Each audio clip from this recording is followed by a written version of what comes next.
and book author.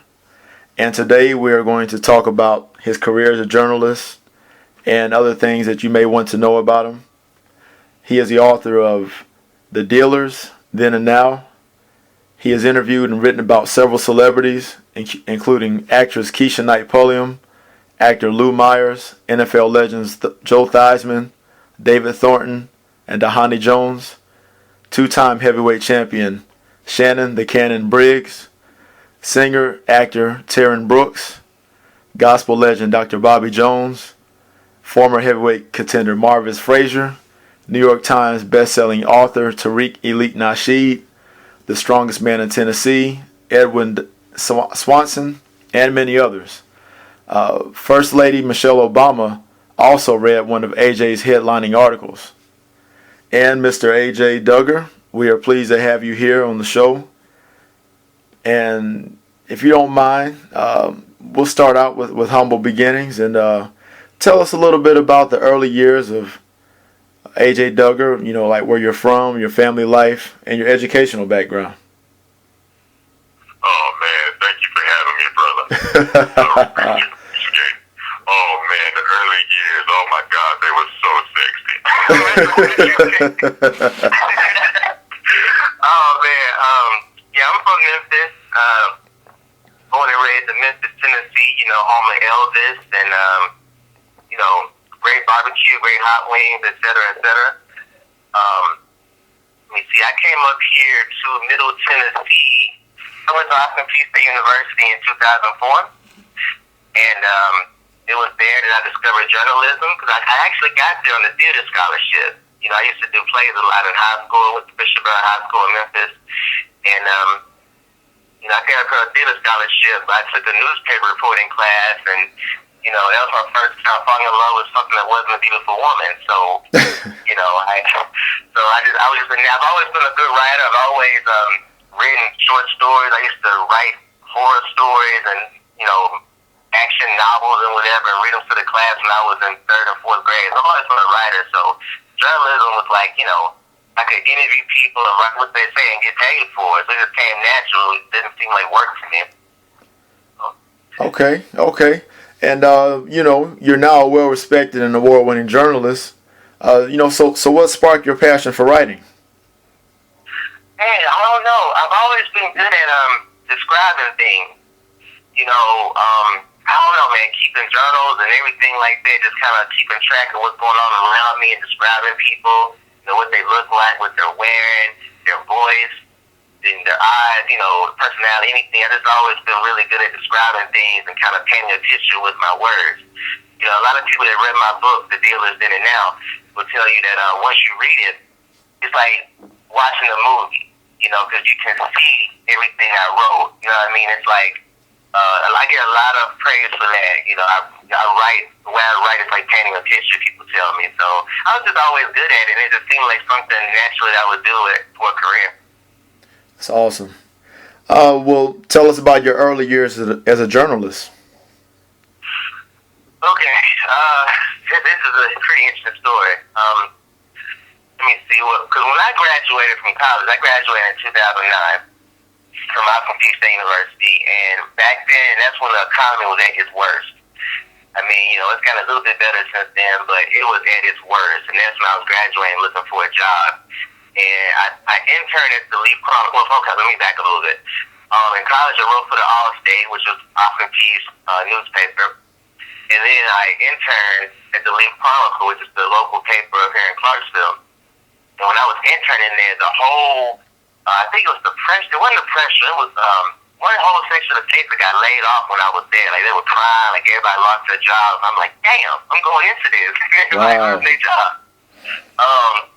But what I did was, I was blessed. I'm a man of faith, and a week after I graduated, I got my first job. I was writing for, I was hired by Business Arts and Heritage Clarksville.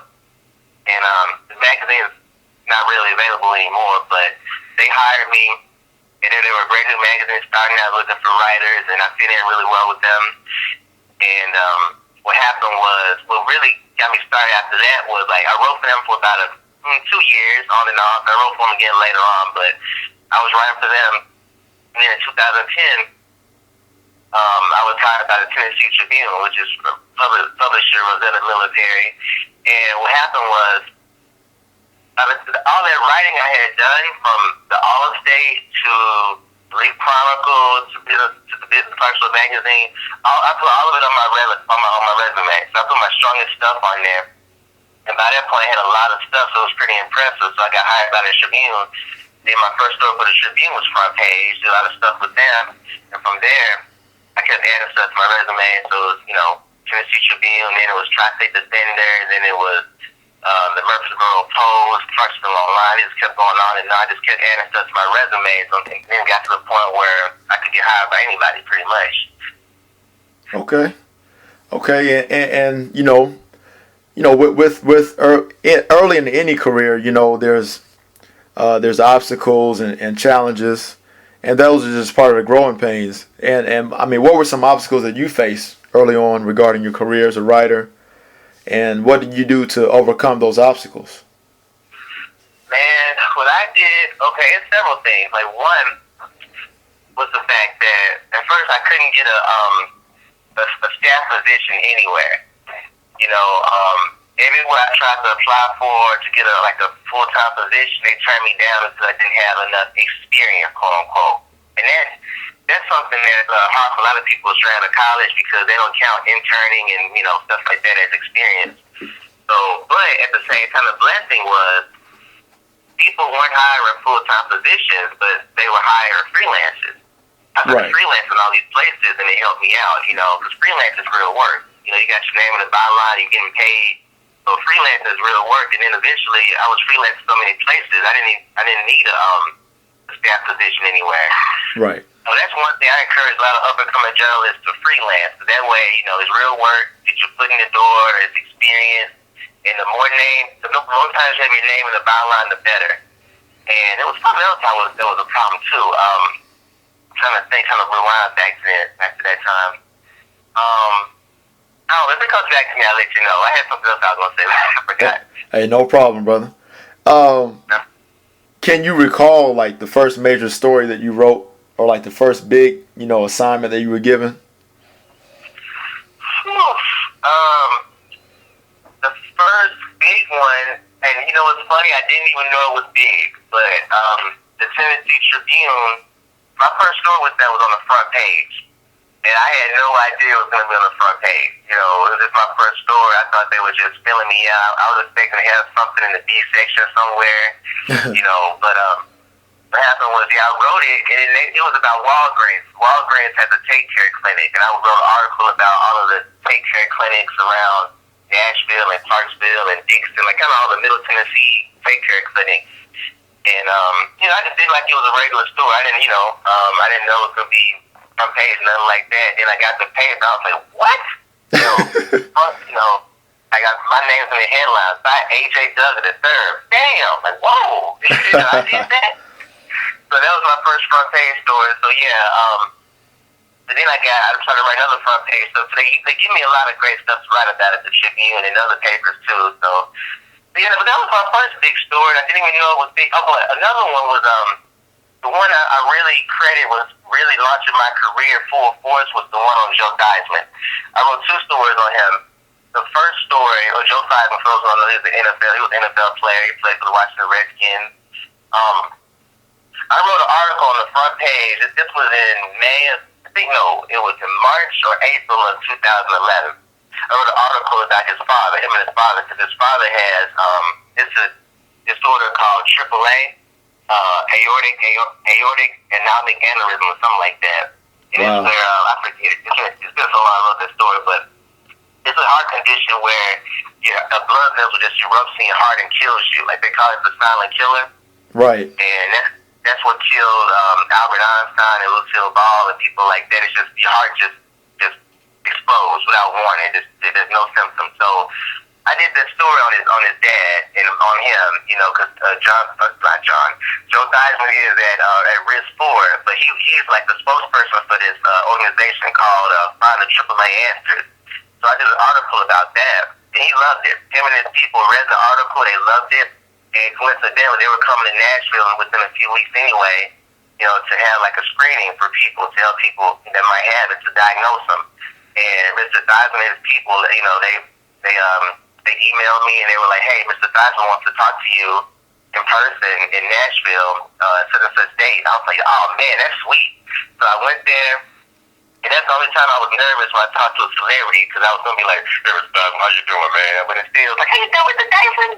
Something like Tyson. Yeah.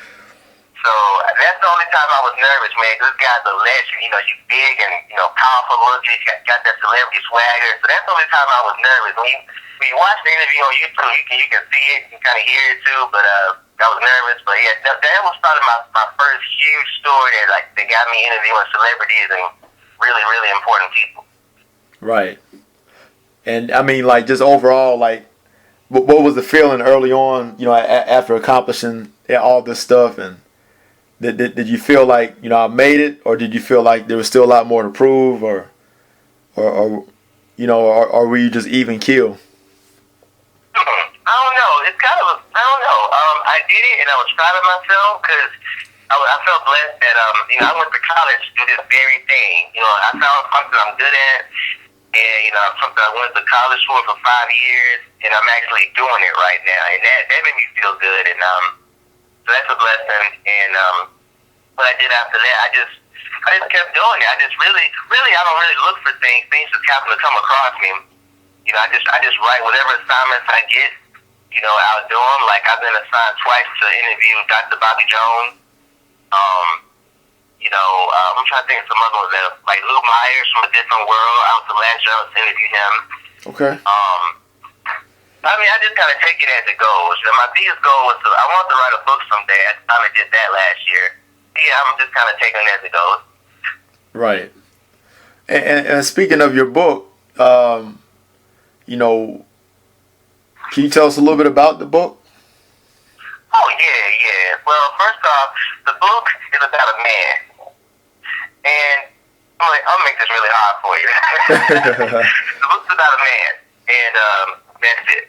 I'm not lying, man. Okay, really, my book is about my mom and uncles. They were a funk band in the 70s and 80s known as the Dealers, and they were really close to becoming like what's the word? I don't want to say world renowned. They're really close to becoming real superstars. They were regional. They were successful regionally. They played all over Canada, all over the United States. They had songs on the radio. They were on the same record label as Michael Jackson. Wow. They were on the same record. They were on CBS records with Michael Jackson during the early to mid 1980s. That's when Mike was big with Thriller and Band and all that other stuff. Right. So that's part of why he didn't make it. You're on the same record label as the King of Pop in his prime. All of the other acts on the label, they weren't promoted the way they should have been. Michael Jackson got all this money to, for music video promotion, for tour promotion, and all this other stuff. The other artists, they didn't get the same push. But also when you read the book, you see a lot of people that they work with, like the Dealers. Their manager was Bobby McVeigh, who was once the road manager for David Ruffin of the Temptations. Okay. They played Marvin Gaye jumped up on stage with them one night, surprised them, performed with them. They opened for Eddie Kendricks, the Four Tops, Sister Sledge, Teddy Pendergrass, Stevie Wonder, Ray Charles, Cameo, Kool and the Gang, the Eagles, Jerry Lee Lewis, everybody. They played with a lot of people. So when you read the book, you learn a lot of stories about other music legends as well.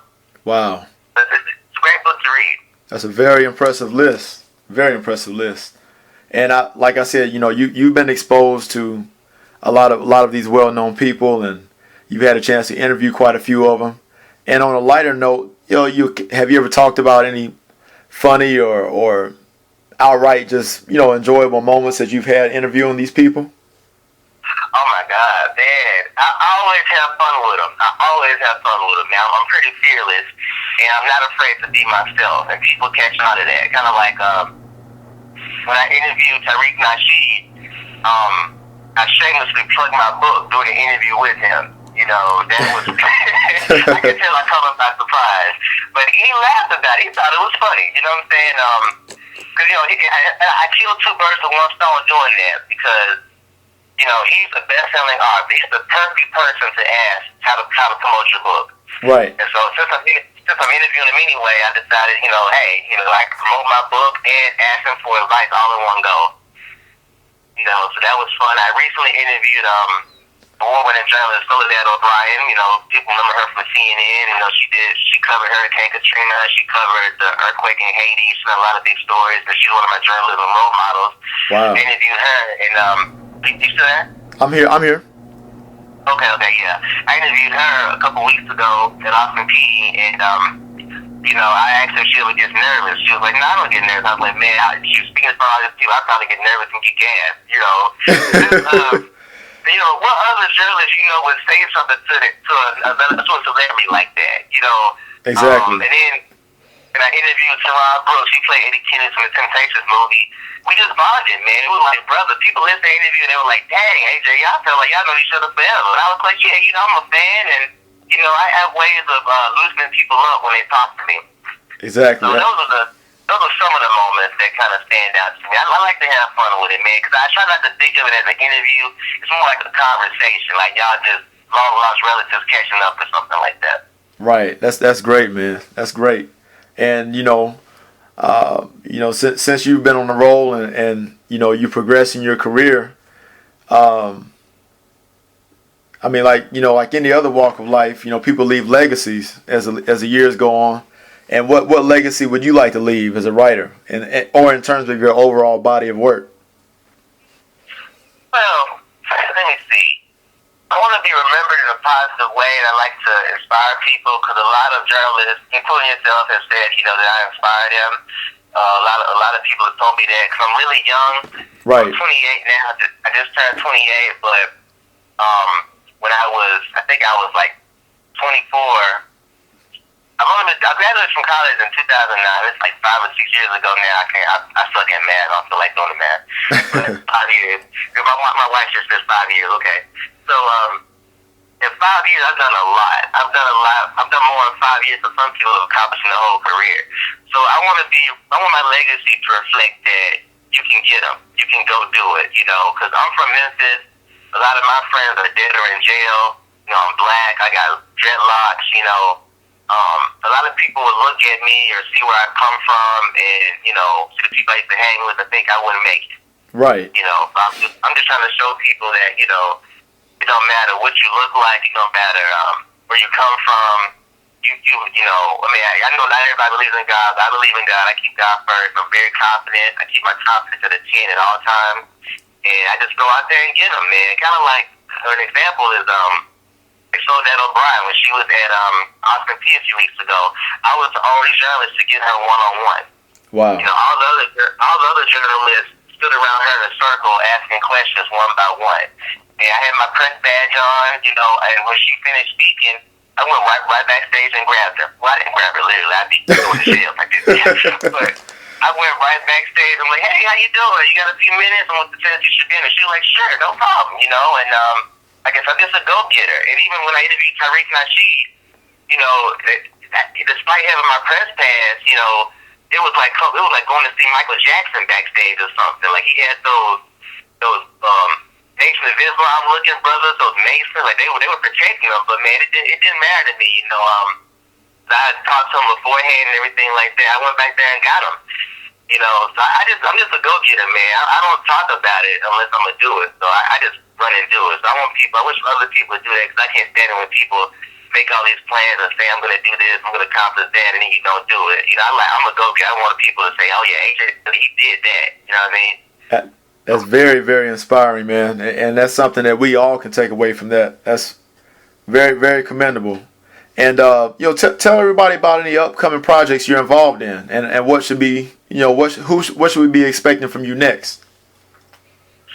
Well, not too much at the moment. I'm just working and taking it as it comes.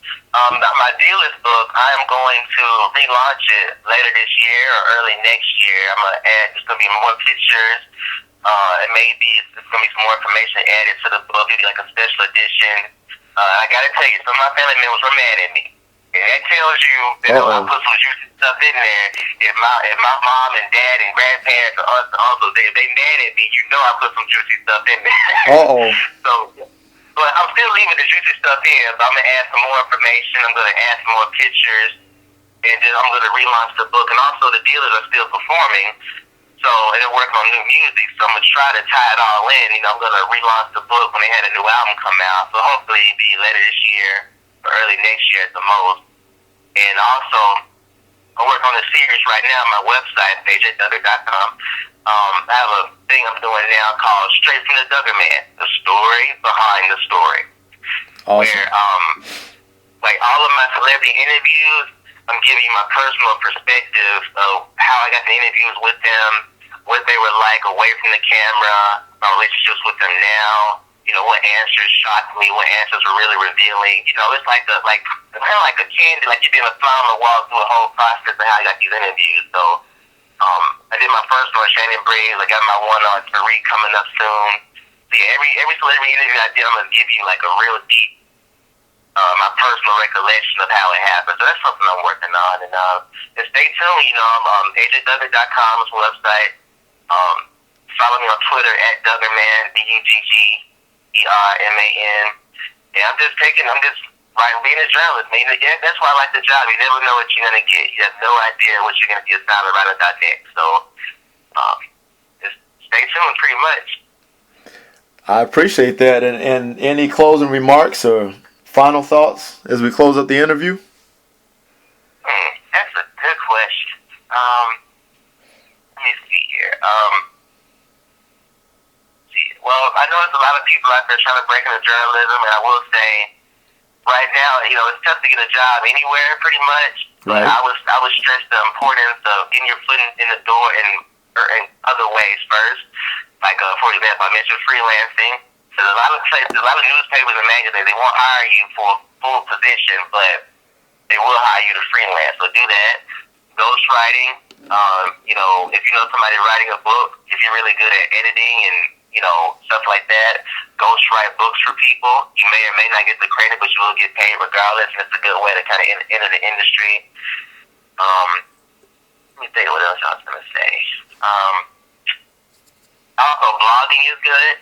Have your own website or your own blog and kind of write about things that write about things that you have a lot of knowledge about. And you never know, because on the internet, everybody uses the internet and anybody can read your stuff. Right. So if you're blogging about something you're passionate about, you know a lot about, somebody may read it and hire you. You never know. And then, for example, with me, I sometimes review movies and music on my website just for fun. When I have some extra time, I like to review music and movies that I like. I like that too because I can crack jokes and be more creative than writing a straightforward news story. Right. And I can put more personality in it. And like I say, I've written some reviews for movies on Netflix, and the directors and actors and producers and added me on Facebook. Oh man, I loved your review, man. I loved it. I was like, cool. I'm glad you enjoyed it. So that goes to show you never know who's reading your stuff. So always, so if you're reviewing something, don't dog them out too bad. Exactly.